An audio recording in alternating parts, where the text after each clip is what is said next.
Assalamualaikum warahmatullahi wabarakatuh. Salam sejahtera untuk kita semua. Selamat pagi, Profesor Dr. Haja Nurwati, SEMSI, selaku dosen pembina mata kuliah Perencanaan dan Pengembangan Sumber Daya Manusia. Selamat pagi teman-teman dimanapun berada, semoga kita dalam keadaan sehat walafiat. Perkenalkan, saya Anina Mulyawati Baridin, mahasiswi Pasca Sarjana Universitas Halu Oleo, Program Studi Ilmu Manajemen, Konsentrasi Sumber Daya Manusia. Kali ini menurut seorang ahli konsultan manajemen dan penulis dari Austria, yakni Peter Franz Drucker, mengatakan bahwa waktu adalah sumber daya yang paling langka bagi seorang manajer. Jika waktu bisa diatur, maka tidak lagi yang bisa diatur. Oleh karenanya, untuk lebih memanfaatkan waktu, kali ini saya akan menjelaskan materi pada bab 1, yakni arti penting sumber daya manusia dan manajemen sumber daya manusia. Arti sumber daya manusia merupakan kekuatan daya pikir dan berkarya manusia yang masih tersimpan dalam diri, yang perlu digali, dibina, dikembangkan untuk dimanfaatkan sebaik-baiknya bagi kesejahteraan kehidupan manusia. Sumber daya manusia merupakan kemampuan potensial yang dimiliki manusia yang terdiri dari kemampuan berpikir, berkomunikasi, bertindak, dan bermoral untuk melaksanakan suatu kegiatan bersifat teknis ataupun manajerial. Kemampuan yang dimiliki tersebut akan dipengaruhi sikap dan perilaku manusia dalam mencapai tujuan hidup, baik itu individual maupun bersama-sama. Sumber daya manusia adalah semua potensi yang dimiliki oleh manusia yang dapat disumbangkan atau diberikan kepada masyarakat untuk menghasilkan barang maupun jasa. Manajemen sumber daya manusia adalah suatu proses pemanfaatan sumber daya manusia secara efektif dan efisien melalui kegiatan perencanaan, penggerakan, dan pengendalian semua nilai yang menjadi kekuatan manusia untuk mencapai tujuan itu sendiri.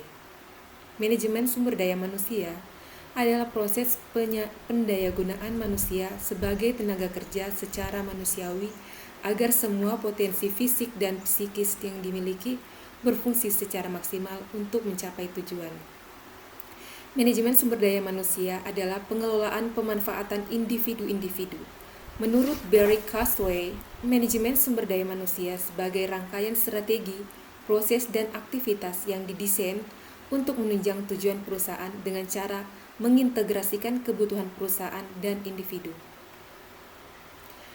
Penerapan konsep manajemen sumber daya manusia dalam hal ini mempunyai fungsi manajemen sumber daya manusia yang terdiri dari dua arti, yaitu dalam arti makro berupa fungsi pokok manajemen umum seperti fungsi manajerial, dan dua arti mikro, yaitu fungsi manajemen sumber daya manusia secara operasional. Ruang lingkup manajemen sumber daya manusia dibagi menjadi dua fungsi, yakni fungsi manajerial manajemen sumber daya manusia dan fungsi operasional manajemen sumber daya manusia. Fungsi manajerial terdiri dari perencanaan, pengorganisasian, penggerakan, dan pengawasan yang seringkali disingkat dengan POJ.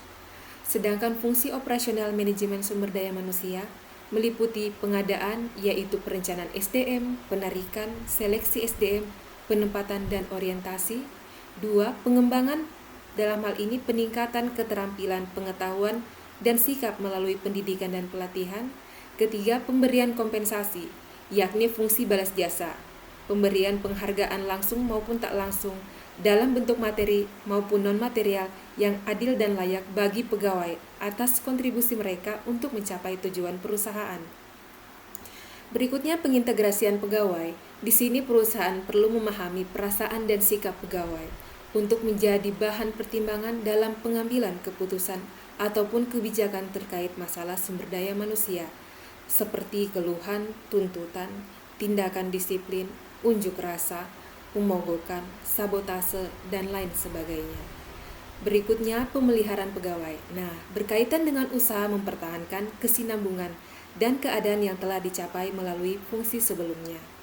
Yang terakhir yaitu pemutusan hubungan kerja, di mana pegawai akan dikembalikan ke masyarakat asalnya, baik karena pegawai akan meninggalkan perusahaan maupun belum habis masa kerjanya.